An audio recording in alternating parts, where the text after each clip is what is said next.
ज़िक्रामी अस्सलामु अलैकुम वरहमतुल्लाहि वबरकातुहू। सीधी बात के ताज़ा तरीन आज की बात ख़ास बात में आप लोगों का इस्तकबाल है।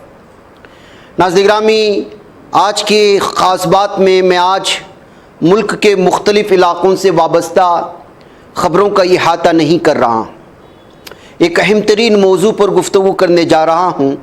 बिलख़ुसूस कर्नाटक के दावणगेरे में मुसलमानों के साथ होने वाली नाइंसाफ़ी को लेकर के, फिर उसके बाद कुछ मुस्लिम लीडरों के बयानात, मुसलमानों को बेहिसी का शिकार करने वाले कुछ बातें, या यूँ समझिए कि मुसलमानों का इस्तेमाल और इस्तेहसाल कैसे होता है, उसको लेकर के कर्नाटक में इस वक्त एक किस्म का खलीज पैदा हुआ है खुद मुसलमानों के लीडरों में, मुसलमानों के बयानात में, उनके जो एक ही इलाके की कुछ मुसलमान और बस्ती के लोगों में। वजह उसकी एक थी, हाल ही में दावणगेरे की ज़िमनी इंतखाबात के दौरान यूथ कांग्रेस के रहनुमा मोहम्मद नलपाड ने एक बयान दिया। और बयान क्या था? सिर्फ दाढ़ी बढ़ाने और टोपी पहनने वाले सभी अच्छे मुसलमान नहीं हो सकते। वो बयान करने का अंदाज, एक मजाक उड़ाने का लहजा, ये बता रहा था कि वो मगरूर है, सियासी कश्ती में सवार तो हुआ है, लेकिन किसी ख़ास नशे ने उसे बदमस्त कर दिया है, जिसके चलते उनके बयान को लेकर के न सिर्फ दावणगेरे के मुसलमानों में, न सिर्फ कर्नाटक में कांग्रेस को लेकर के मुस्लिम लीडरान की मुख्तलिफ़ किस्म की उनकी जो बातें होती हैं उस पर, उनके रवैये पर तशवीश का इजहार किया गया, लेकिन पूरे भारत में इस वक्त क्या इसी तरह की सिचुएशन है? बास कांग्रेसी मुस्लिम लीडरान की ये बात और ये बहस शुरू हो चुकी। मुख्तलिफ़ लोगों ने मुख्तलिफ़ अंदाज में इसका जवाब दिया, लेकिन मैं कुछ हक़ाइक़ के रास्ते से कांग्रेस के तय हमारे मुसलमानों को खुद उन्हीं का चेहरा, उन्हीं के अक्स के साथ आईने में दिखाने की कोशिश करूँगा। ये बयान बज़ाहिर एक सियासी बयान या हथकंडा लग सकता है, लेकिन ज़रा गहराई से सोचे तो समझ में आता है कि मुसलमानों ने एक मखसूस पार्टी से वाबस्तगी इख्तियार करते हुए क्या कुछ खोया है। कम्युनिटी को अब जिस चीज़ की ज़रूरत है वो पावर है, यानी इख्तिदार की सियासत। हमारे वाइट कॉलर रहनुमा, यानी वो रहनुमा जो हमेशा एसी कमरों में बैठकर सियासत करते हैं, आखिर क्यों सिर्फ ऐसी टोपी और दाढ़ी जैसे जज्बाती मामलात पर ही बात करते हैं? हिंदुस्तान में तकरीबन 20 करोड़ जैसे बताया जाता है, जबकि तादाद बड़ी है, लेकिन फिर भी मान के चलते हैं 13 से 14% आबादी वाली सबसे बड़ी अक़लियती कम्युनिटी मुस्लिम कम्युनिटी है। तारीख के सफ़ात उलट कर देखें तो सियासी जमातों ने मुसलमानों को सिर्फ वोट बैंक के तौर पर इस्तेमाल किया, फैसला साजी की जगह पर उन्हें नहीं बिठाया गया। क्या आप जानते हैं कि आज मुस्लिम कम्युनिटी के असल मसाइल क्या हैं? ये टोपी का हवाला देकर, दाढ़ी का हवाला देकर, फिर कवारियत का हवाला देकर अपने मतलब की रोटियां सेंकने वालों को पता है कि मुसलमानों के असल मसाइल क्या हैं। भूख, बेरोजगारी, तालीम की कमी, बिला वजह जेलों में सड़ने वाले नौजवान। लेकिन ये रहनुमा इस पर आवाज़ कभी नहीं उठाएंगे। नमाज़ी में उठाया है, ना आगे उठाएंगे। इस वीडियो में मैं किसी भी पार्टी के हक में या मुखालिफत में बात नहीं करना चाहता। उसके बजाय हम ठोस हक़ाइक़, डेटा और सरकारी रिपोर्टों के जरिए मुस्लिम कम्युनिटी के हकीकी स्टेटस को डिकोड करेंगे, ताकि समझ में आए कि हम इन पार्टियों को निशाने पर क्यों लेते हैं और उनके लीडरान क्यों करके बेहिस हैं, वो चाहे किसी भी पार्टी से वाबस्ता मुस्लिम लीडरान। आज का सियासी निज़ाम कुछ ऐसा हो गया है कि मुसलमानों को सिर्फ वोटर्स के तौर पर देखा जाता है, ना कि रहनुमाओं के तौर पर। इसकी बेहतरीन मिसाल गुज़िश्ता लोकसभा में मुंतखब होने वाले महज 24 मुस्लिम अरकान पार्लियामेंट, आज़ादी के बाद ये सबसे कम तादाद है। ऐसा क्यों हुआ? वजह यह है कि मुस्लिम क़ियादत एक ब्यूरोक्रेसी में तब्दील हो चुकी है। वो रहनुमा जिन्हें कम्युनिटी के दर्द की आवाज़ बनना चाहिए था, अपने पार्टी के अहकामात मानने वाली मशीनें बन गए हैं, या अगर उससे भी नीचे आकर के इन अल्फाज का इस्तेमाल किया जाए तो चापलूस रहनुमा बन चुके हैं,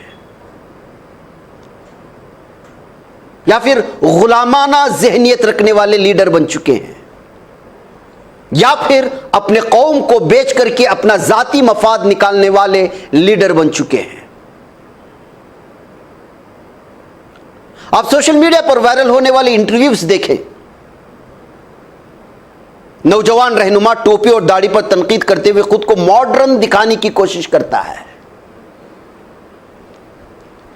सियासत में नज़्म ज़ब्त जरूरी है, यह सच है, लेकिन अगर हम ये देखें कि रहनुमा अपनी ही कम्युनिटी की मुश्किलात के बारे में कितनी सफाई से बात करते हैं, तो वहां हमें एक बहुत बड़ा जीरो नजर आता है। इस मामले में ये कुछ नहीं बोलते।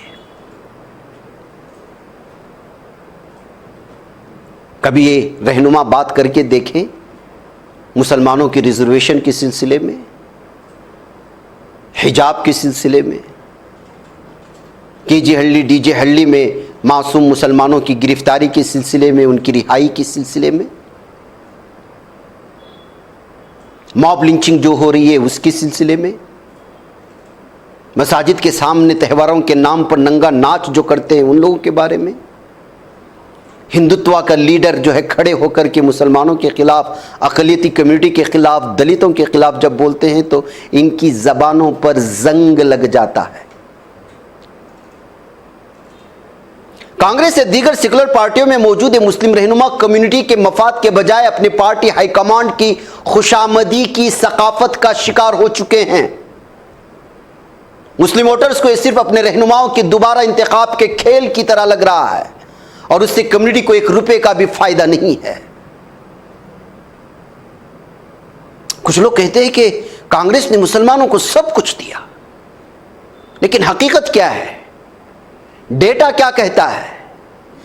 क्या साल 2005 और 2006 के जस्टिस राजेंद्र सचिर कमेटी की रिपोर्ट याद है?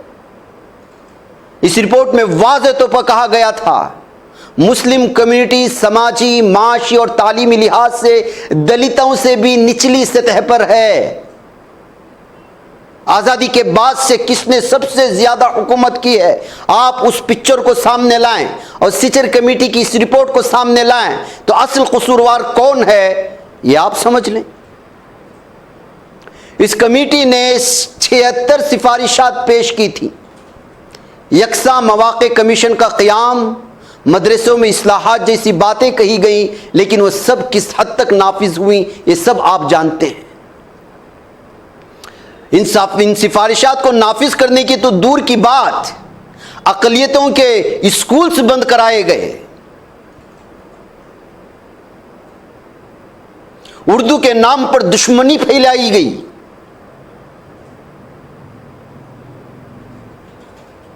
अब ताज़ा तरीन 2020 की एनएसओ नेशनल स्टैटिस्टिकल ऑफिस की रिपोर्ट की देखें तो तालीम के मामले में मुसलमानों की कारकर्दगी SC/ST कम्युनिटी से भी पीछे है। बहुत दूर की बात नहीं है, करीब करीब की रिपोर्ट है। माशी तौर पर देखें तो शहरी इलाकों में मुसलमानों की गुर्बत की शरह 44% है। यह हवाई बातें नहीं है, सरकारी रिपोर्ट है जो आपके सामने पेश की जा रही है। कौमी औसत सिर्फ 28%। और फिर दावणगेरे में खड़े होकर के जिस लीडर ने टोपी और दाढ़ी को निशाना बनाया, उस कर्नाटक की क्या कहानी है?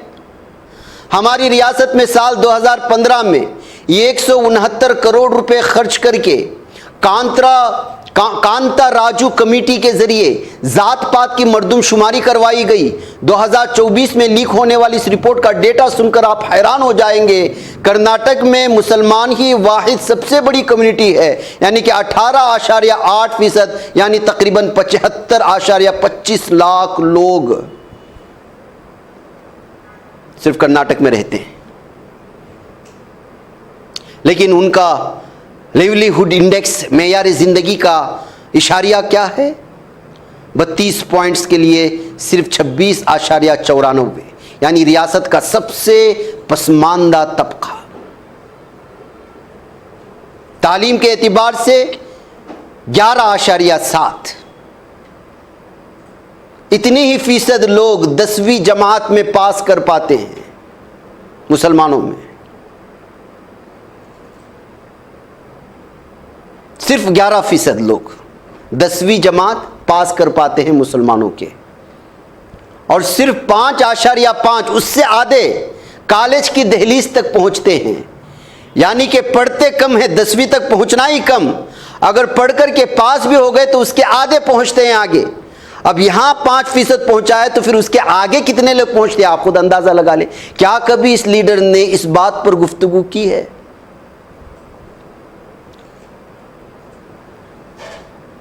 अब जब पढ़ाई ये नहीं है तो रोजगार कहां से मिलेगा बताइए?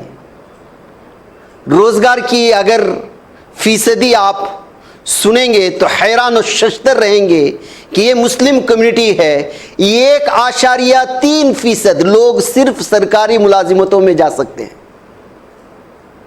गए हैं, जा रहे हैं। ये सरकारी सतह की है। 75 लाख लोग, 1%, ये मुसलमानों की तादाद का 1% है, जुमला तौर पे नहीं। सरकार में उनको जो है पहुंचने तक की तालीम हासिल करते हैं, और प्राइवेट सेक्टर की 1.39। तो भाई अगर आप प्राइवेट सेक्टर में 1.39 और सरकारी मुलाजिमतों में 1.3 हैं, तो बाकी सब के सब मुसलमान नौजवान क्या कर रहे हैं? वो कितना पढ़ रहे हैं? अक्सरियत नौजवान आज भी कबाड़ के कारोबार, गैरेज, छोटे गैर मुनज्जम शोबों में दिन गुजार रहे हैं, और उसके हल के तौर पर रिपोर्ट में कहा गया है कि B2 जुमरे के 4 रिजर्वेशन को बढ़ा करके 8% किया जाना चाहिए। हाल ही में हुकूमत की जानिब से पब्लिक कॉन्ट्रैक्ट्स, अवामी मुआहिदों में मुसलमानों को 4% रिजर्वेशन देने का बिल पास करना एक मुस्बत पेशरफ्त है, ठीक है, लेकिन ये कॉन्ट्रैक्ट्स किसको मिल रहे हैं? और सरकारी कॉन्ट्रैक्ट्स मिलते भी हैं तो उसको कितना लोगों को खिलाना पड़ता है वहां तक पहुंचने के लिए, और उस कदर मुआहिदा पूरा करने के लिए सरकारी मुआहिदे छोड़ने से 1 लाख 2 लाख में होते, करोड़ों के होते हैं। तो नाज़रीन गिरामी, ये हकीकी डाटा है, इसको हम समझना है। कोई आपको बताएगा नहीं लीडर खड़ा होकर के, इसको ये बोलना बहुत आसान है, दाढ़ी टोपी वाले को गाली देना, हिजाब के लोग हिजाबियों को गाली देना, बहुत सारी चीज़ें मसाइल हैं, उसका तज़किरा हम क्यों करें? सब कहना बहुत आसान है। ये डेटा दिखा करके मुसलमानों को आईना दिखाने की बात तो करे, असेंबली में खड़े होकर के बात करने की हिम्मत दिखाए, अपने कांग्रेस की सीनियर लीडरान के सामने डेटा पेश करके बताए कि हमारी कम्युनिटी के लिए कुछ करें, ये हिम्मत दिखाए, तब आपकी जो है लीडरी को माना जाएगा। किसी भी कम्युनिटी की तरक्की के लिए तालीम का होना ज़रूरी है, लेकिन ऑल इंडिया हायर एजुकेशन सर्वे 2021-22 ये ISHE रिपोर्ट के मुताबिक मुल्क के आला तालीम में मुस्लिम तलबा का हिस्सा सिर्फ 4.87% है, और 14% आबादी वाली कम्युनिटी के लिए ये नंबर कितना छोटा है आप अंदाज़ा लगाएं। मुल्क में सिर्फ 2.6% ही अफराद कॉलेज मुसलमानों की तरफ से चलाए जा रहे हैं मुल्क में। कितना? 2.6% और इनमें से 55% गैर मुस्लिम तलबा तालीम हासिल कर रहे हैं। यानी कि कॉलेज मैनेजमेंट मुसलमानों की, और उसमें पढ़ने वाले गैर मुस्लिम तलबा की तादाद फीसदी एतबार से ज़्यादा। अलबत्ता जुनूबी हिंद में केरला, कर्नाटक, तमिलनाडु में सूरत हाल कदर बेहतर है। यहां आला तालीम में मुसलमानों की नुमाइंदगी 7% से 10% है। स्कॉलरशिप हासिल करने वालों की तादाद भी साउथ में 7% है, जबकि नॉर्थ इंडिया में सिर्फ 1% है। रोजगार की बात करते हैं, जॉब की। NSSO national sample survey office की जारी करदा रिपोर्ट के मुताबिक मुसलमानों में बेरोजगारी की शरह 2.4% से बढ़कर 3.2% हो गई है। माहाना तनख्वाह वाली यानी रेगुलर सैलरीड मुलाजिमतों में मुसलमानों का तनासुब 21.5% से गिरकर अब 18% रह गया है।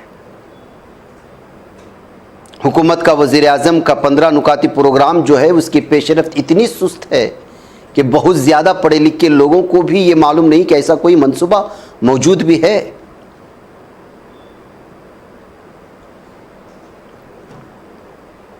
अब एक और असल मुद्दे पर बात करते हैं, सेकुलर पार्टियों का ड्रामा, बीजेपी का हवा और मुसलमान उसके अंदर किस तरह पिसता है। सियासी पार्टियां मुस्लिम वोट हासिल करने के लिए जो सबसे बड़ा हथियार इस्तेमाल करती हैं वो है बीजेपी का खौफ। हमारे अलावा कोई चारा नहीं, बीजेपी आए तो आपको खतरा है कहकर डरा कर वोट लिए जाते हैं। इसको टैक्टिकल वोटिंग यानी हिकमत अमली के तहत वोटिंग कहते हैं, यानी अपनी उम्मीदवार की जिद किए बगैर महफूज रहने के लिए किसी सेकुलर पार्टी को वोट देना। लेकिन ये सेकुलर पार्टियां क्या कर रही हैं? साल 2024 के इलेक्शन का डेटा उठाएं, देखें, उसको पढ़ें। 543 सीटों वाली पार्लियामेंट में सिर्फ 24 मुस्लिम MP बनकर के आए हैं, यानी कि सिर्फ 4 से 5%। NDA इत्तेहाद में एक भी मुस्लिम रुकने पार्लियामेंट नहीं है। ठीक है, अपोजिशन पार्टियों की क्या कहानी है? इंडिया इत्तेहाद ने 2019 में 115 मुसलमानों को टिकट दिए थे, लेकिन 2024 में सिर्फ 78 लोगों को दिए। हम ये शिकायत करते हैं कि बीजेपी टिकट नहीं दे रही है। ठीक है, कांग्रेस जो ज्यादा देती थी उसने कम क्यों किया? कांग्रेस ने 34 से कम करके 19 और TMC ने 13 से कम करके सिर्फ 6 टिकट कर दिए हैं। कर्नाटक में साल 2023 के इलेक्शन में जीतने वाले सिर्फ 9 मुस्लिम MLA हैं। सभी कांग्रेस के पार्टियां मुसलमानों के मसाइल पर अवामी सतह पर बात नहीं करती। जानते हैं क्यों? ये खौफ कि मुसलमानों के हक में बात की तो हमारा हिंदू वोट बैंक हाथ से निकल जाएगा। चाहे वो 1992 में बाबरी मस्जिद की शहादत का वक्त हो जब कांग्रेस की हुकूमत थी, या फिर 2020 के दिल्ली फसादात जिसमें 53 लोगों की जान गई उसका वक्त हो। मुस्लिम शहरी आज भी अफसोस जाहिर करते हैं कि आम आदमी पार्टी या कांग्रेस ने कम से कम अखलाकी हिमायत भी नहीं दी। उन्हें जो मिल रहा है वो हकीकी नुमाइंदगी नहीं बल्कि खौफ से पैदा होने वाली महज एक सियासी पनाह है। इन सब के साथ जो चीज मुस्लिम नौजवानों को अंदर ही अंदर खा रही वो है हमारा क्रिमिनल जस्टिस सिस्टम, फौजदारी निजाम इंसाफ, गिरफ्तारियां, नाइंसाफियां। साल 2022-23 की NCRB national crime record bureau की रिपोर्ट देखें तो दिल दहल जाता है। जेल में अंडर ट्रायल कैदियों यानी जेर समात कैदियों में 16.5% से लेकर 21% तक सिर्फ मुस्लिम नौजवान हैं। गरीब होने की वजह से, वकील रखने की इस्तिताअत न होने की वजह से 18 से 30 साल के दरमियान के नौजवान जमानत न मिलने पर जेलों में अभी भी सड़ रहे हैं।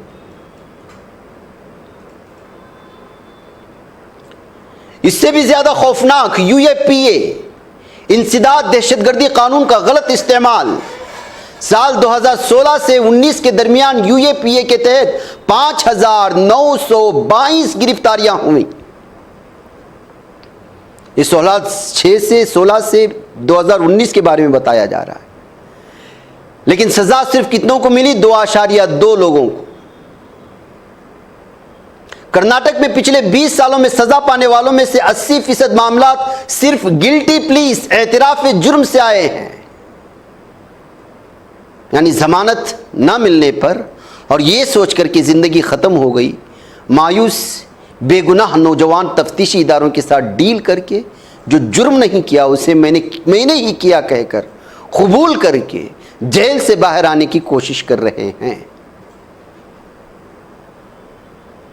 जमानत नहीं मिल रही है। अब जब जमानत नहीं मिल रही है तो अब वकील रखकर की भी क्या फायदा है? सजा तो ऐसी मिल ही चुकी है, कई साल जेल में सड़ चुके, चलो यार इकरार ही कर लेते हैं, कुछ ही रहम आ जाए और हमें छोड़ दे।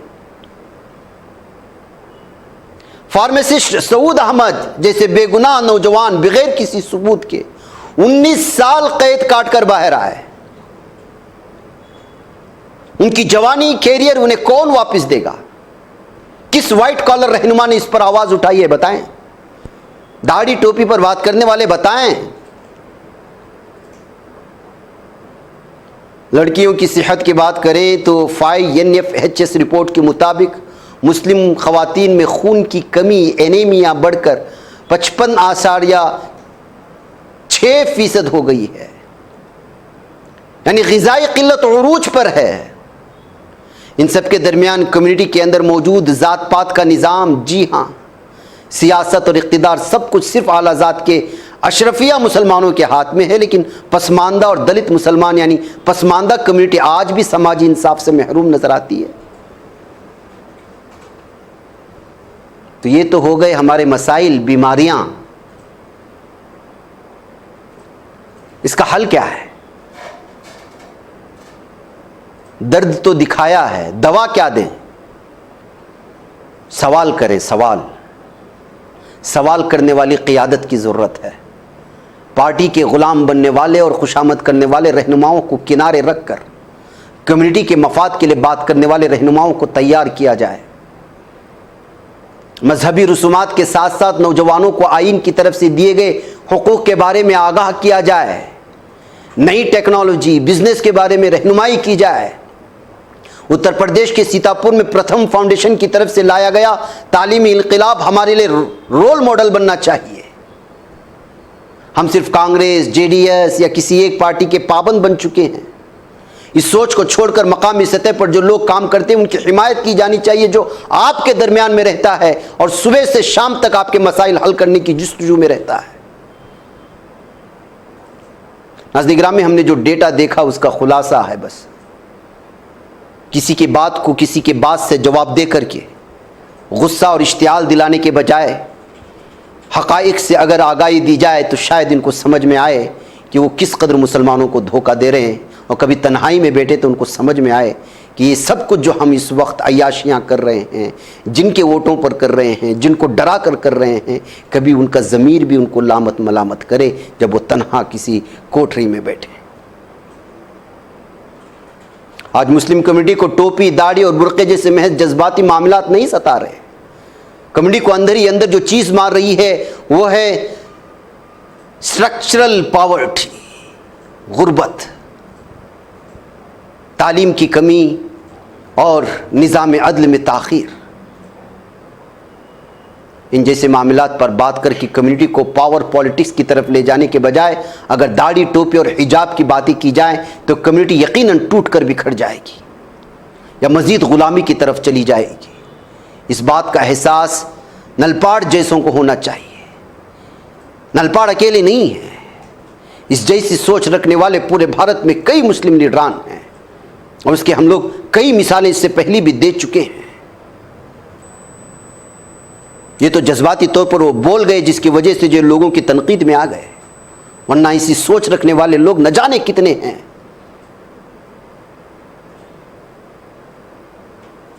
नौजवानों को जाग जाना चाहिए। हंगामा और तनाज़ा खड़ा करने वाले रहनुमाओं को दूर रखें। माशरे में बामकसद ज़िंदगी गुजारने के हक़, मसावात और तरक्की पर बहस शुरू होनी चाहिए। मुस्लिम कमेटी के लिए अपने हकीकी रहनुमा पैदा करने का वक्त आ चुका है। इलेक्शन के वक्त वोट मांगने आने वाले इन वाइट कलर रहनुमाओं को डेटा और हक़ाइक़ सामने रखकर सही जवाब देने की जिम्मेदारी आज के नौजवानों पर है। उनसे पूछें जब आपसे वोट करने के लिए आते हैं। मुसलमानों की पसमानदगी, बेरोज़गारी, तालीमी पसमानदगी, माशरती पसमानदगी, दूरियां और जितने जराइम में मुलवस अफराद का पूरा डेटा मिल जाएगा। उसको इकट्ठा करें। इन लीडरों से जब आपके पास आए तो पूछें। ये जो इस वक्त हमने आपके सामने रियलिटी चेक दिया है, अगर वो आपको सही लगे तो हर एक के साथ शेयर करें। न सिर्फ कर्नाटक में, पूरे भारत में लोगों को समझ में आए कि सेकुलर पार्टियां सेकुलर बन करके कैसे धोखा देती हैं और किस तरह से जो है वो दूसरे पार्टियों से डरा करके अपना उल्लू सीधा करती हैं, कौम का कोई फ़ायदा नहीं पहुंचाते। नाज़रीन, मुझे इजाज़त दें। अस्सलामु अलैकुम व रहमतुल्लाहि व बरकातहू।